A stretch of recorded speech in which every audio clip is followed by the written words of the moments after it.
It certainly is rewarding to report another year of terrific performance at Honeywell. We outperformed, and that's going to continue. Not just this year, and not just on our 5-year plan, but beyond that. We've created a sustainable path for sales, earnings, and cash growth. We've got the portfolio to achieve it. There's still a lot left in process improvements, and we will continue to apply the One Honeywell culture to both. There's a lot of runway for us in future growth.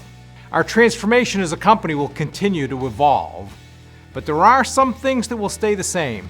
Our foundation for execution, making sure the machinery works, compliance with intent instead of compliance with words, being disciplined in M&A, and the One Honeywell culture that we've worked so hard to create. None of that is going to change because it's the foundation for making sure that we can grow our portfolio and keep improving our internal processes. We will also continue to evolve because there are always more new products, more new markets, and more process improvements that we can pursue. Despite a weak global economy in 2012, we grew sales 3% to $37.7 billion, earnings per share by 11% to $4.48, and segment profit margin rate 90 basis points to 15.6%, while also generating $3.7 billion in free cash flow for a 103% conversion rate on net income. That was accomplished while still doing a considerable amount of seed planting in new products and services, global growth, cost competitiveness, and our process initiatives.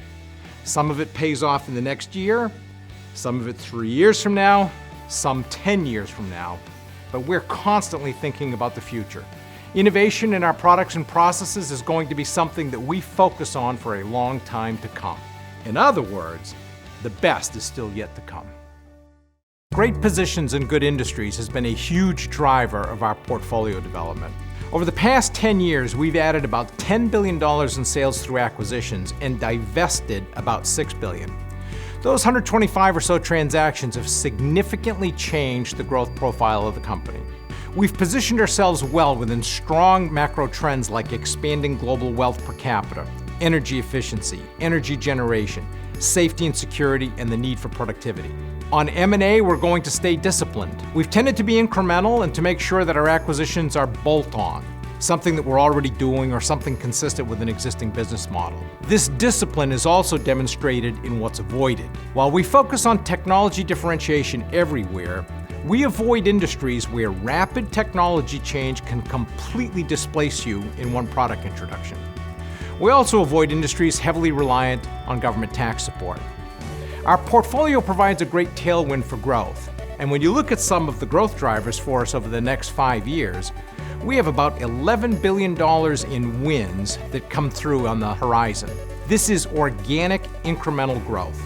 And 40% of our sales still have not reached their prior peak, so there is a lot of upside for us to come. Diversity of opportunity significantly enhances our growth prospects because there is never any one product, geography, industry, or business that makes our company. Because by the same token, being wrong about any one of those never kills us either. By having lots of bets in a number of great areas, there is always enough going really well to propel us to outperformance. We're focused on end markets like homes and buildings, where we have a very sustainable retrofit opportunity, and industrial operations, where our safety products and advanced materials give us good diversity and provide sustainability of performance. 14% of our sales are now in oil and gas, driven by UOP's process knowledge and process solutions software capability. We've got important business jet and big jet wins in commercial aerospace. We've planned carefully in U.S. defense to mitigate the impacts of sequestration, and a strong opportunity for upgrades, retrofits, and modernization in international defense markets. And in vehicle markets, our turbo business is quite encouraging, winning 50% of all worldwide orders on a dollar basis and investing in terrific new technologies for the future. And these are just a few examples. Diversity of opportunity allows us to be much more sustainable as a company. Whether it's slow growth or quick growth, whatever kind of economy we have to deal with, we've got something that allows sustainability of performance. Diversity of opportunity works. Culture is just as important. As we often say, the trick is in the doing. There's a big difference between compliance with words and compliance with intent. The manuals for new product introduction, customer service, and management resource reviews probably look pretty much the same from company to company.